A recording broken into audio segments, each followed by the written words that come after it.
All right, I admit I failed. I failed big time.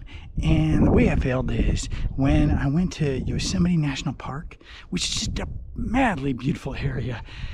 All I got was footage that was like this.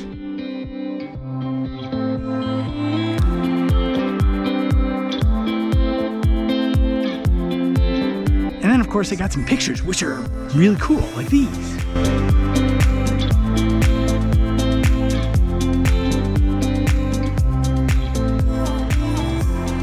But the thing that is, at the end of the day, I didn't really get a story.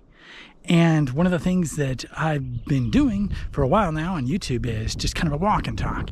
And so, although that's great and everything, I kind of wanted to stretch myself a bit. And so what I did is I went and looked and found some successful YouTubers that I admire. And I thought, okay, well, what kind of things can I do to kind of spice things up? And 4 different basic things that are easy enough to do right off the bat, you can start developing this. And so that's what I've kind of done, is said, okay, in what ways do I want to really kind of bump it up a bit? One way, of course, is not having so much wind, but what are you going to do? Now, and in the human evolution of things, that we're looking at needing to tell new stories, to tell better stories, because the old stories are no longer really reflecting the evolution of humanity as a whole and where it's going. And I'm going to drive for myself to tell better stories, but also inspire other people to pick up the camera, tell new stories that kind of match the evolution of where we're going next. So here are the 4 tips with clips from each creator. Check it out.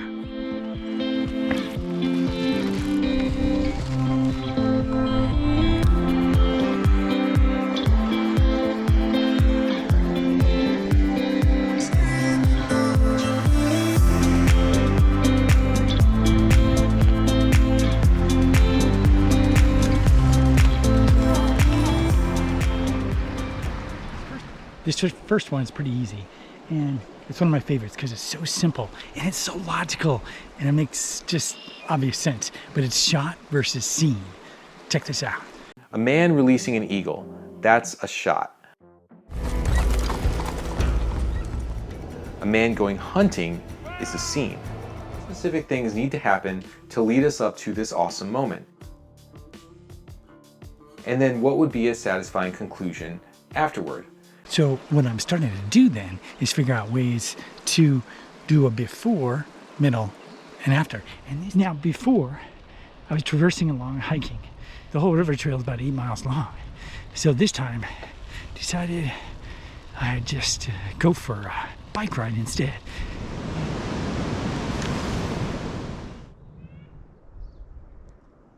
See, this is the part of the river where I could just spend hours and hours.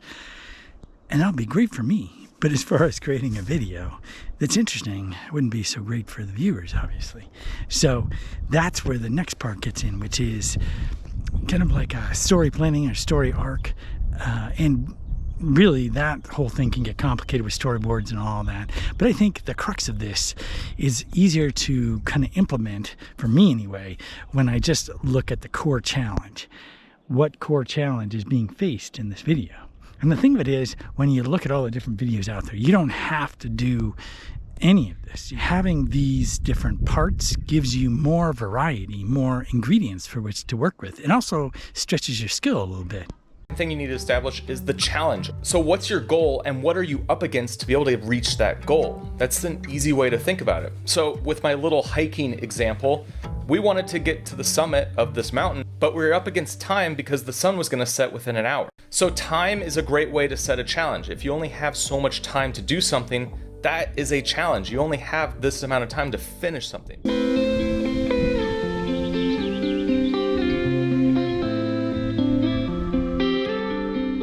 See, for me, one of the reasons I can stay in a place like this and just sit is because I feel like it kind of gives back. It's that place of refuge. And I have a video on that I just did before.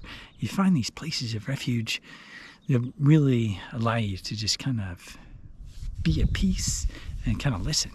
I find that more and more people are realizing how much we're human beings, not human doers.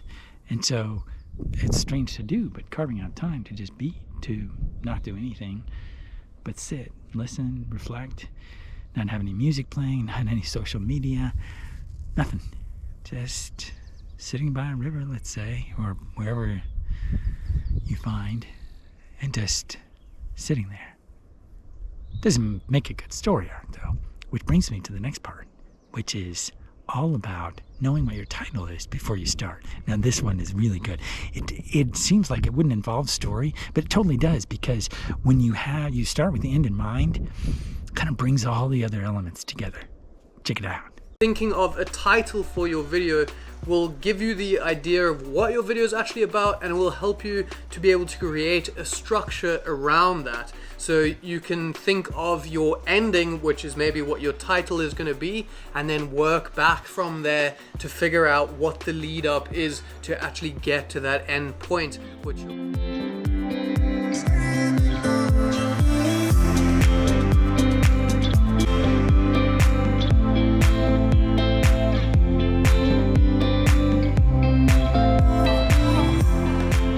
Unfortunately, when I was out right next to the river, it was just way too noisy and the audio suffered. So I'm doing it here instead. All right, this last one is for Christian Schaefer, and she is awesome. She does a really good job of really giving you the feel of a location through light and sound and music. And it allows the whole landscape to come alive and become a character in the whole video itself, much more than just saying, okay, here it is. It's really allowing the light, the sounds of the location, and the music to tie in together and give you a feeling rather than telling you anything. You get that feeling, at least I do. And although this is a great one, she has many more that are even more spectacular. So really it's something to strive for, but check this out.